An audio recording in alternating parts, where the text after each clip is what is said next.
So now let's last time we dropped the session at nested list in part 2. Now let's talk about the dictionary in Python. So dictionary in Python is generally a key value pair separated by the colon, exactly like a hash map in Java. So let me show you how to write a dictionary. In curly braces, key colon value. Take me one more key 2 this time, colon. Now take a integer. So if we want to call a dictionary, how we can call 0?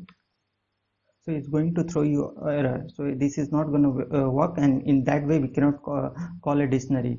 So if we need to get the call a dictionary, we have to pass the key 1 to get the value, and if we want to get this integer 1 to 3, we have to pass the key 2. So we will get the 1 to 3.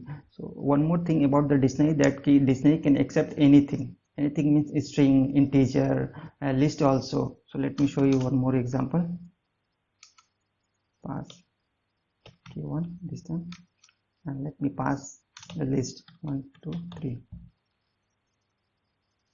Now let's pass the key 1. It's going to give you the list. So now we got the list. Now we can do the normal indexing to get the any element of this list. Suppose we want 2, so 2 is at index 1. So if we pass 1, we can get 2. We can do the variable assignment also for this. Let me show you. Variable mylist and pass the k1. Okay, so mylist have now so mylist have that list value, and if we want same 2, we can give one index. It's going to give you the same 2, same way. Now we have to see that nested dictionary. So nested dictionary is the dictionary inside another dictionary. It's called nested dictionary. Let me show you with example.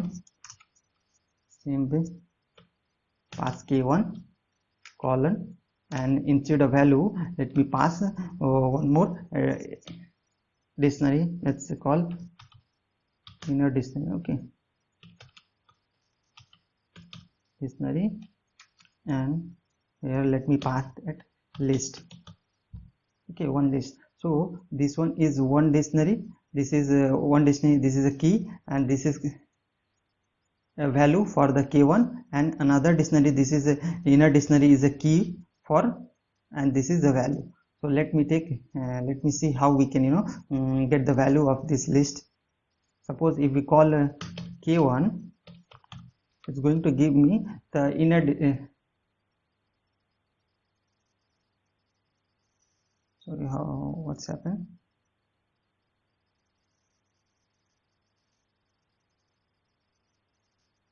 It's correct, right? Yeah. So if we need a k1, so it's going to give me the inner dictionary. And same way, if we pass this inner dictionary here,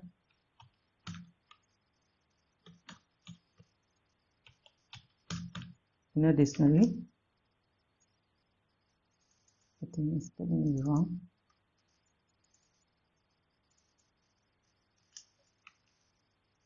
So it's going to give the list, and the same if now we got the list, so we can do the normal indexing. Suppose we want 3, so 3 is 0 1 2 at 2 index. So if we pass 2, we can get the 3.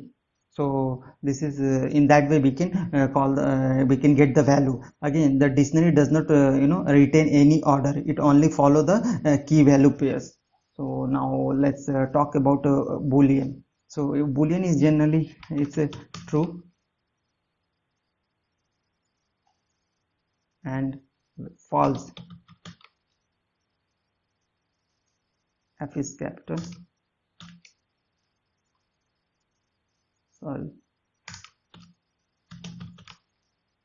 false.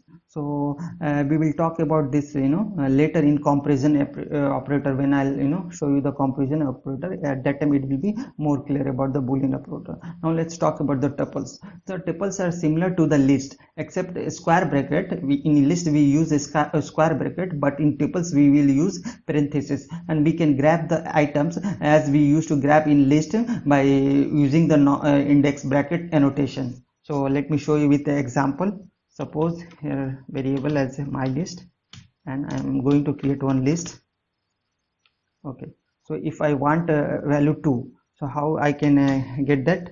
If I have to pass index 1, so I will get 2. So for tuples in same way we can create a tuples also. So let's see, but instead of a square bracket we have to pass parenthesis, and if we want 2, so we have to pass index 1. So we got the 2, but one more thing we have to do. Suppose we want to change the value of a list. Suppose we want to change this one as new. So how we can do that? We have to do the reassigning. List 1 is at a 0 index equal to, suppose, new. Okay, now let's call my list.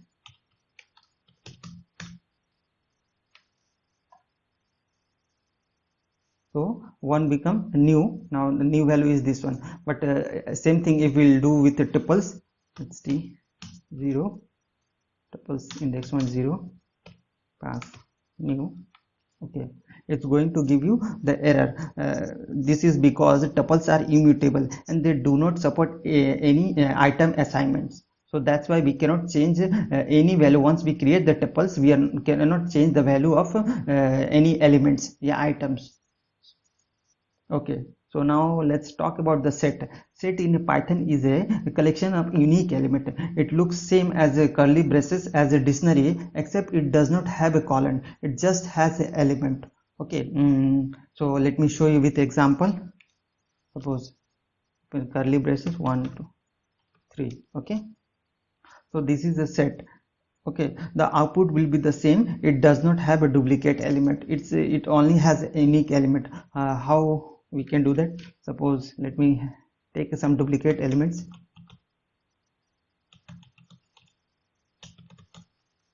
Okay, now see what is this. Okay, here extra. Okay, now the output will be the same 1 2 3. Why? Because sets won't accept any duplicate items. It will have only unique items. Okay, so you can call the set function, and we can pass multiple repeated element in bunch. So let's see what will be the output for set. We are going to call a function. Inside that we will pass repeated element.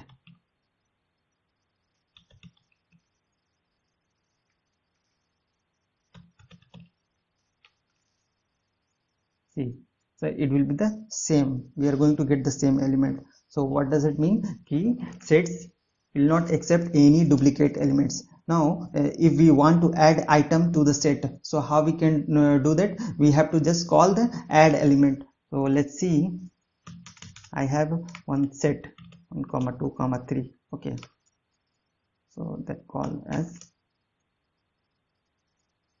Now I want to add element 4 to that. So in this set as, so how I can do that? Just call add method and pass 4 inside it. Now let's call as. See, we got this fourth element. Again we will try to add. So in the output will be the same because we have already 4. Now suppose if we are going to add again 4. Now call as. What will be the output? Output is same as the previous one, because we already have a 4. It's not going to accept any duplicate elements. So that's why we have the 4. Now we will talk about the comparison operator. So in comparison operator allow you to compare two elements with each other. These are greater than, less than, equal to, etc. So let me show you with the example. Suppose 1 greater than 2. Okay, it's false. It will show you false. Why? Because 1 is not greater than 2. Same way, 1 less than 2, it's going to give you true, because 1 is obviously less than 2. So this true false is a boolean. Suppose if we call 1 equal to 2, it will show you false because 1 is not equal to 2. Suppose 1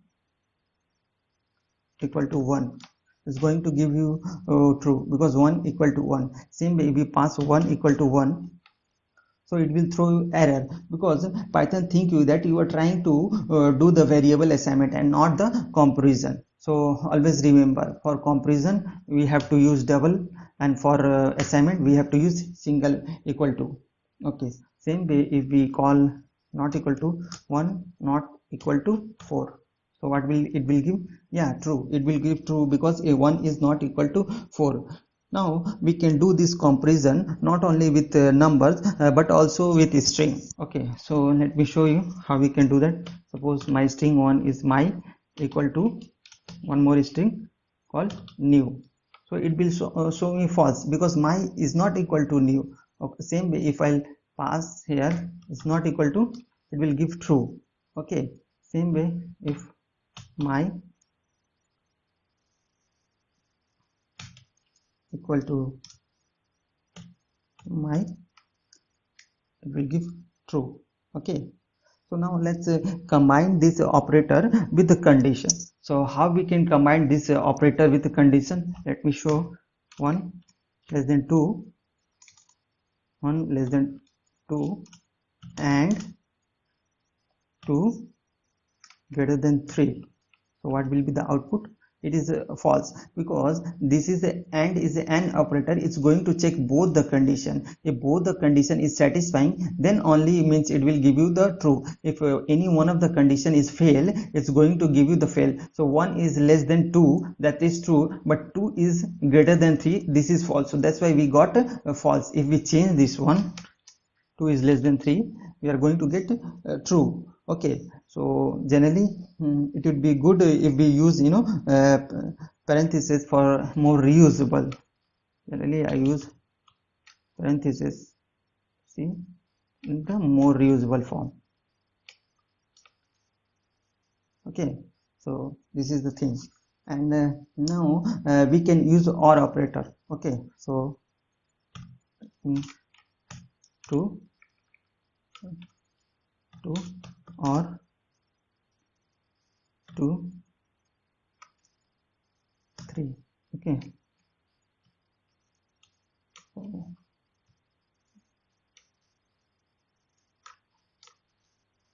it's going to true, because OR operators, this OR operator is going to check either or. Either this condition need to be true, yeah, this 2 greater than 3 need to be true. If any one of them is satisfied, it's going to give you true. If both the condition is fail, it's going to give you the fail. So 1 less than 2, this is true, and 2 greater than 3, this is false. So 1 is true, so that's why we got true. We can add multiple OR conditions. So let's show you. Less than 2, yeah,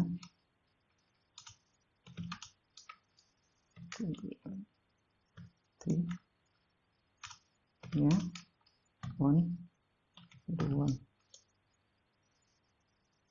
What happened?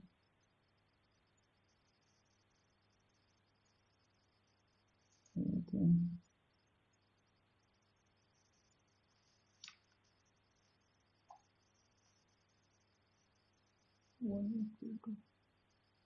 It should give true, right?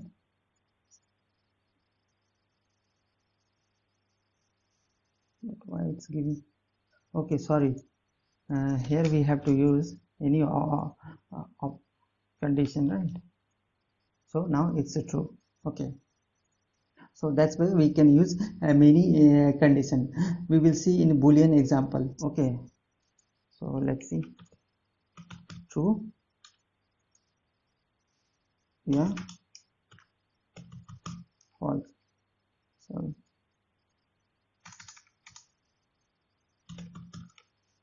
True or false is going to give false. Okay. Suppose false.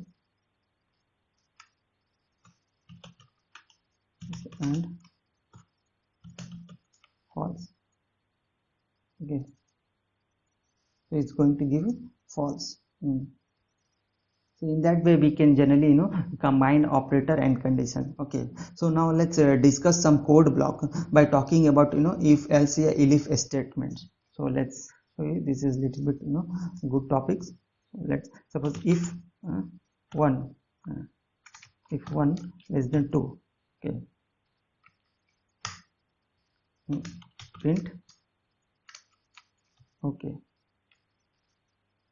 it's going to print you okay, because if this condition, generally in if statement what happen, if the if condition is true, it's going to print. So this 1 is less than 2, it's going to print. Suppose if we say this one, it's not going to print because this condition is not true. That's why if condition is true, it's going to print. Same way, if true, x equal to 2 into 2. Okay, and now let's call x, see 4, because this condition is going to be true, so that's why it gave you false. In some condition it's true, then execute the code. If suppose now let's talk about if else. Okay, that means if 1 equal to 2, 1 equal to 2, print first,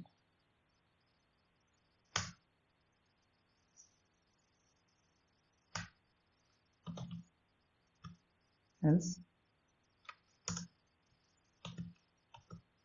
print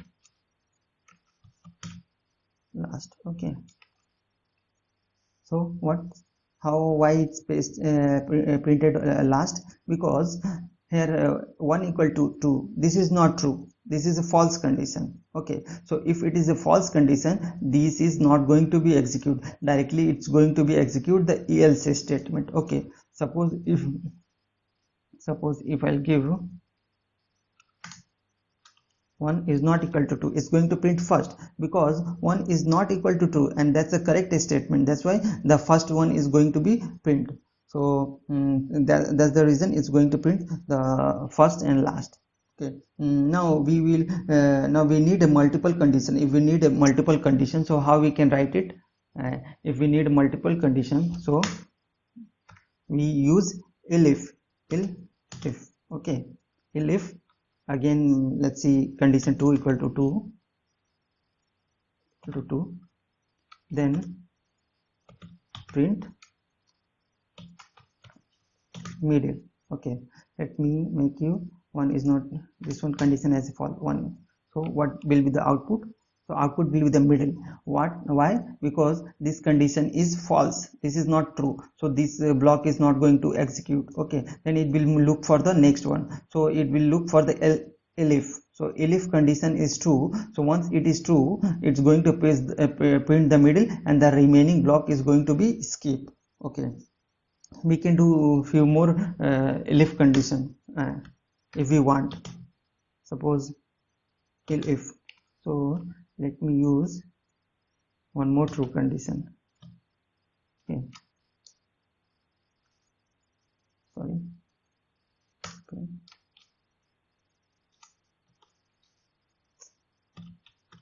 print fine. Okay, now it's going to print the middle.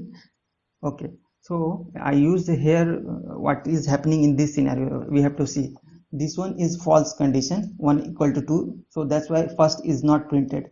Here in these two elif condition, both the condition is true, 2 equal to 2 is true, 3 equal to 3 is true, but only middle got printed. That fine okay didn't print. Why? Because in else if elif condition, once we get the true condition, it's going to print and it's going to skip the remaining item. So that is in suppose if I'm going to make it as a not equal to true, so now let's see, it's going to print fine okay, because these first two condition is false, so it got this one, so it got it printed fine okay. suppose I will make this one is not equal to 3, so what will be the output? Output will be the last, because first 3 condition is a false, so that's why the remaining else condition going to be print, because if this condition is not true, then false condition going to be print, which is a in else statement last. Okay, so in that way the else if will work. So now we can place many condition we want in the form of else if condition, what we saw in here. So that's all here. Thank you for all. Let me show you one quick recap. This is a dictionary. In that way, dictionary is a key value pair. In that way we will write a dictionary. We cannot call a dictionary by using the simple index notation. We have to pass the key, then we can call the index. Generally a dictionary will accept anything. Okay, list also in the name of value, it can accept the list. You can pass any dictionary inside a dictionary. Okay, and by using simple index calling dictionary method, we can use, first we have to call the first outer dictionary, then we have to call the inner dictionary, then we can pass any index value to get that list item. Okay, true and false is the boolean value. We see the tuples. Okay, tuples are exactly like a list, but difference is that we, instead of a square bracket, we use a parenthesis, and we cannot change the value of a tuples. Okay, it will be fixed. Once we declare the tuples, it will be fixed. For set is generally we call a set, design a set as a dictionary, but we don't have a key value pair. We just have a comma. We don't have a colon. Okay, and set won't accept the duplicate value, though you have as much as a duplicate value, but it's going to print only unique value. Okay, if we want to add any value to set, we have to use dot add method. So, and condition is like greater than, equal to, less than. Based on the true condition is going to print true, false. If we want any operators, we need to add and or we can add any operators which is going to compare and going to provide you the output. And finally we saw the if else statement. Based on the true and false condition, we are going to get the